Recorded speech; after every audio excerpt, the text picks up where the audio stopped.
regulations were really tough. I know a lot of my peers in practice couldn't even afford the EMRs or adopted much later. Here's what I was going to say. I started before the paradigm turned 180 degrees. I started when I just assumed I would be in this practice forever.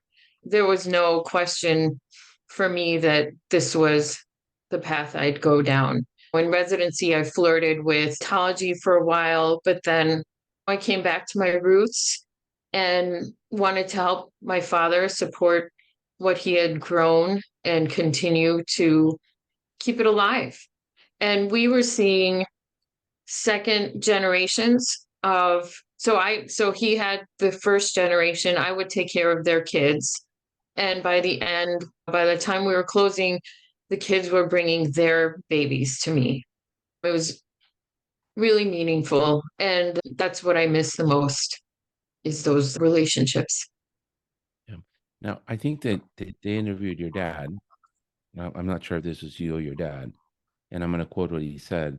We survived large systems, level changes, strategies for cost containment, establishment of HMOs in the 80s, more recently, the Affordable Care Act and the advent of accountable care organizations. We have watched small practices get bought out by large corporate entities. We've seen private hospitals get bought and sold, transformed, consolidated, and shut down. We've been told again and again that we are, quote, dinosaurs and that we will not survive. It is a challenge to stay afloat in today's complex healthcare environment, being pulled in different directions by government regulations, bureaucracy of insurance, and I'm going to add lack of payment because you're getting paid 30 cents on the dollar of the insured patient in, I don't know, what's a fancy neighborhood up there by the airport, just past the airport, past O'Hare. Cowboys, all the Chicago Bears live. Lake Forest, Glencoe, all the places. Yeah, all the places in the Ferris Bueller movie. Yeah, the Medicaid payments were, again, I want to go back to the MCO, the managed care organizations. The state of Illinois basically not sold Medicaid, but Contract. transferred, yeah, contracted with these organizations.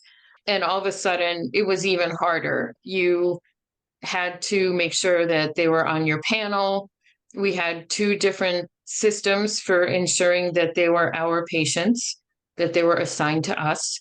If we saw newborn babies in the hospital who did not end up coming to our practice and unassigned babies who didn't end up coming and making us their medical home, we wouldn't get paid for those services. Right.